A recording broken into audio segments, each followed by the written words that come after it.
क्रोधित राजा और ऋषि की कहानी। एक बार की बात है, ढोलकपुर साम्राज्य में एक प्रसिद्ध ऋषि रहते थे। वो लोगों की भाग्य बताने के लिए जाने जाते थे। ढोलकपुर साम्राज्य में हर कोई उनके बारे में और उनके भाग्य बताने के कौशल के बारे में जानता था। एक दिन राज्य के राजा उस ऋषि के बारे में सुना। राजा उसका अभिवादन करना चाहता था और उससे अपने भविष्य के बारे में पूछना चाहता था।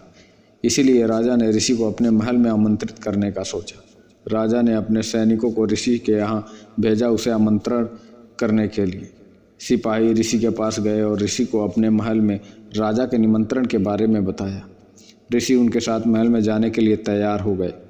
जब ऋषि आए तो राजा ने उनका अभिवादन किया और उन्हें अपने दरबार में बैठने के लिए कहा।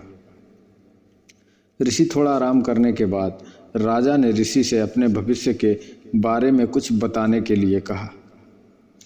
राजा की कुंडली देखने के बाद ऋषि ने उन्हें भविष्य में उन पर आशीर्वाद देने वाले भाग्य के बारे में बताना शुरू किया।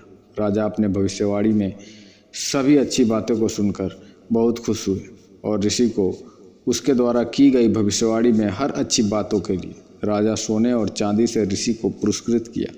अब राजा ने ऋषि से अपने दुर्भाग्य के बारे में बताने के लिए कहा। ऋषि उनके दुर्भाग्य के बारे में बताना शुरू किया। अब हर बार राजा को दुर्भाग्य की बात सुननी पड़ी।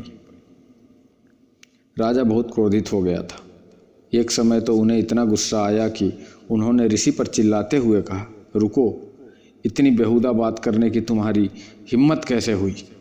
राजा ने अपनी तलवार निकाली और उसे ऋषि की ओर इशारा करते हुए कहा, मैं तुम्हें अपनी मृत्यु का समय बताने का आदेश देता हूँ। उन्होंने देखा कि राजा बहुत क्रोधित है।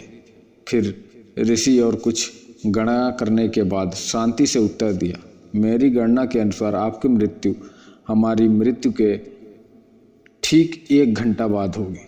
राजा यह सुनकर दंग रह गया और उसे अपनी गलती का एहसास हुआ। उसने अपने दुर्व्यवहार पर शर्मिंदा महसूस किया और ऋषि को अधिक से अधिक धन देकर भेज दिया। शिक्षा।